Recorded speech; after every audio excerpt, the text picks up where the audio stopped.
Good morning, happy Monday, how are you? Now, isn't it the day today when everybody's supposed to feel blue? You know, isn't it the official Monday when everybody gets the blues? The first Monday after the new year when it's kind of halfway through the month and everyone starts to feel the pressure of real life and feels quite blue. Although I have read that the man who started this day, this blues day, first Monday blues, regretted making the name sound quite so negative, so I think we could just ignore that one, can't we?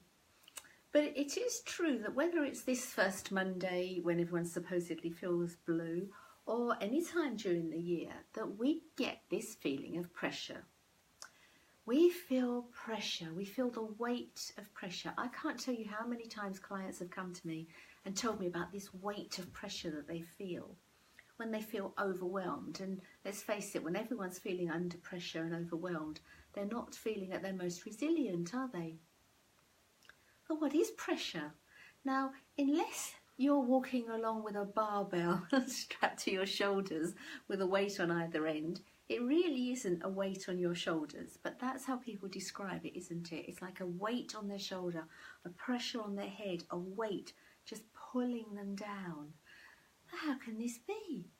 Where can it come from? I mean, if you're feeling the pressure of anything on the outside, how can that possibly affect you? How can you feel the weight of anything on the outside?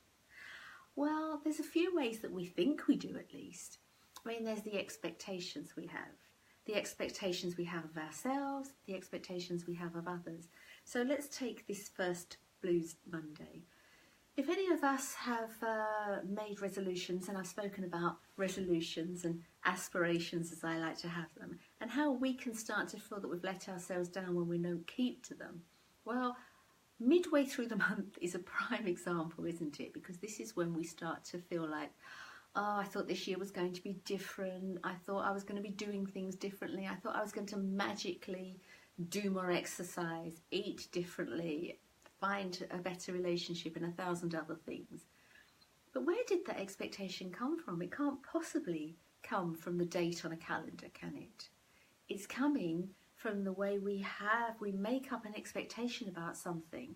We make up a story about something and we buy into the story, and then we get really fed up and really demoralised and really self-judgmental when the story doesn't come about.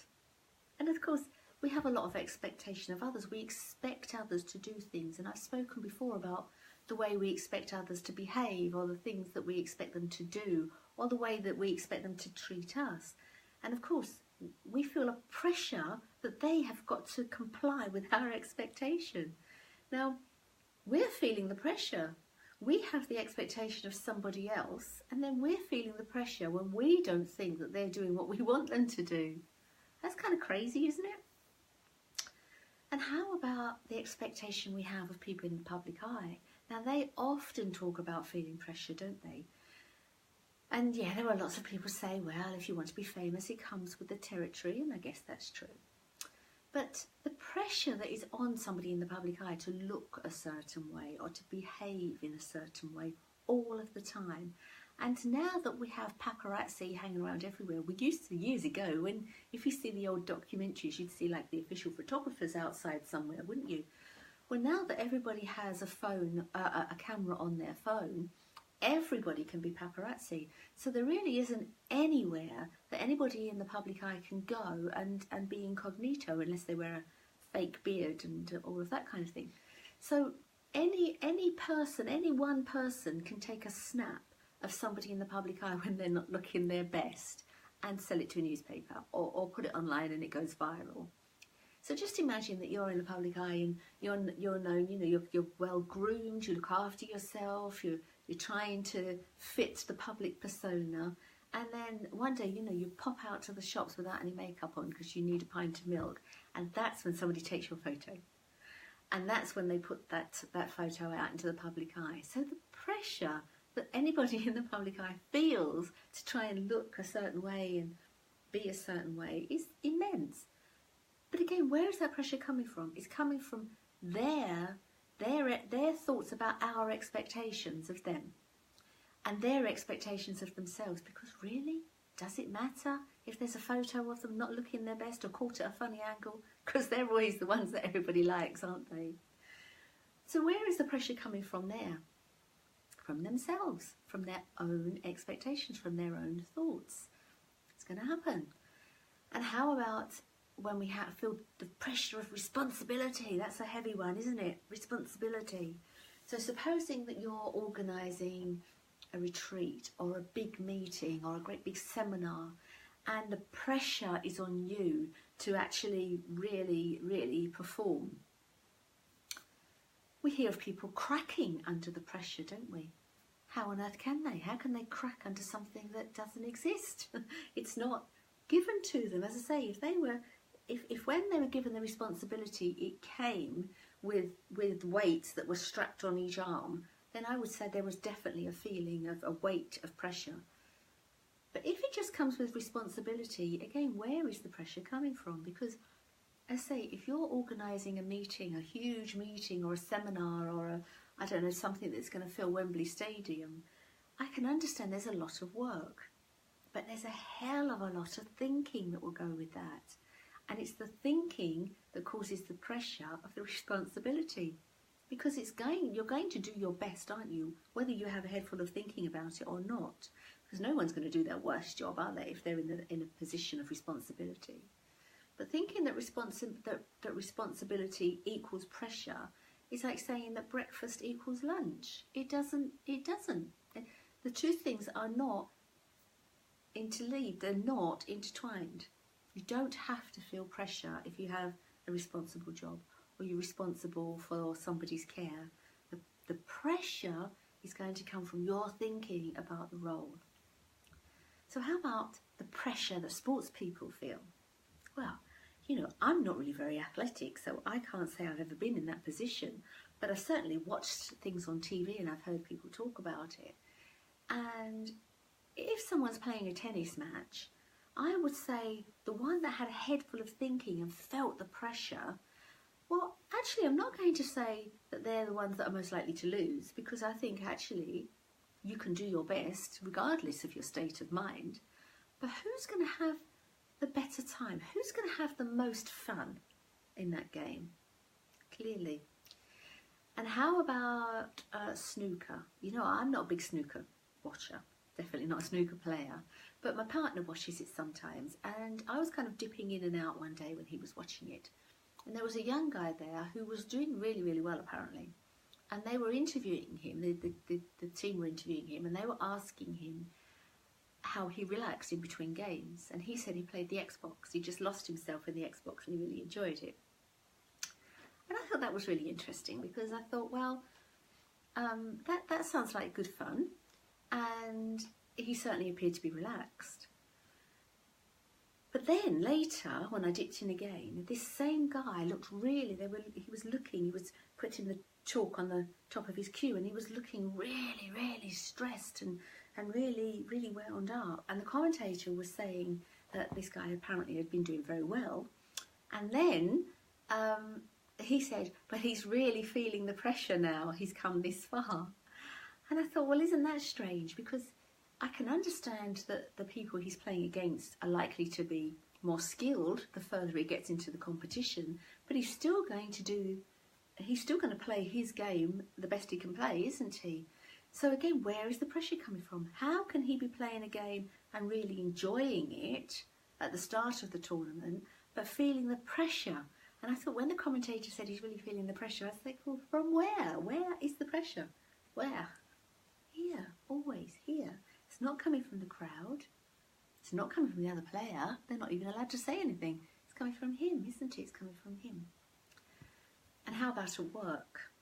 I've had lots of CEOs and company directors come to me over the years that come to me because they're feeling the pressure of stress.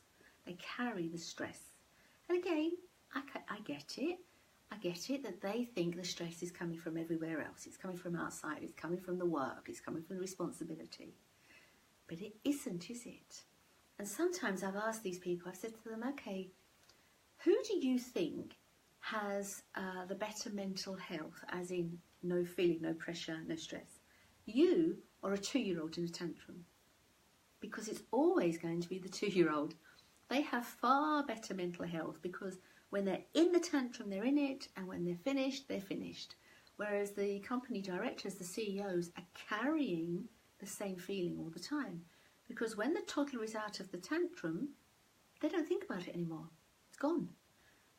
When the CEO is feeling pressure and stress, they keep thinking about it. They keep feeling the pressure and the stress because they keep thinking about it. And think about your day at work, whatever you do. Could be anything. Could be a coach, could be working in an office, could be anything at all. How is it that some days you feel more pressure than other days when actually, if you think about it, the days are the same? Most days are roughly the same, but some days you can get up and you can just feel under pressure right from the beginning, can't you? Right from the start of your day. But it's the same day as the day before. It's not coming from whatever's going on around you. It's always coming from you. Another thing we hear people say is, I'm putting the pressure on him. What? Again, unless he means that he's strapping a big book to the person's head, how is he putting the pressure on him? By giving him more deadlines, by giving him more decisions, by giving that person more things to think about in order to do a better job often. How is that? Yeah. So, but then some people feel like they work better when they have deadlines. They feel like they need pressure to perform. Well, if you're the kind of person that leaves a report to write to the last minute, or filling in a form, or doing your tax return, but leave all these things to the last minute, you're going to feel a pressure to get them done, aren't you? But the pressure to get them done is still coming from you because you've probably had ages to do it, and it isn't that you need that pressure in order to do it. It's just that you're feeling that pressure because you have to do it now because the time's run out. So it isn't that the pressure has caused you to do it, it's that you're feeling the pressure because there's no more time left if you don't do it now. And that's where the pressure's coming from. And as I say, everybody talks about this weight of pressure. And when clients come and then as they're leaving the session, they often say to me, oh, it feels like a weight has lifted. Oh, the pressure's gone from my shoulders. I feel the pressure's gone from my head. Well, they've just been sitting talking to me. So it's not like, again, I've unstrapped the weights from their arms. It's all coming from their head. It's the pressure of letting go of the thousands and thousands of thoughts. Now, of course, you could do something about this if you wanted. I mean, you might have heard of trepanning, you know, where you drill a hole in your head to let out the pressure. There have been lots of people over the years doing this. There's lots of reports if you look at if you study it. Loads of reports. They often, I have to say, go along with drugs, but there you go. But years ago, for sure, they felt that if you drilled a hole in the skull, it would let out the pressure. But that's like saying that you're the boiling kettle, let's say. You see, if you've got all this pressure, if you look at a kettle boiling, what's happening? The water's boiling and the steam is coming out and into the ether. It's just coming out and disappearing, isn't it? Well, that's what I want you to do with your thoughts. You are not the boiling kettle. You are not the boiling water, let's say. Your thoughts are not the boiling water. They're the steam going. So I'd like you to remember that if you're feeling under pressure, it's not coming from your thinking. It's impossible. I mean, it is coming from your thinking, sorry. I'd say it's not coming from your circumstance. It's impossible to feel your circumstances. It's impossible to feel the weight of pressure from responsibility or expectation or a sports event or work, arranging a meeting, relationship. It's impossible to feel pressure from any of those things. You're feeling pressure from your thinking about those things, and your thinking can be the steam. So just let yourself be the steam and disappear. Allow the thoughts to just disappear, and don't be the boiling water. Okay, I shall see you next week. I hope you have a very relaxed and not pressured week. Bye bye.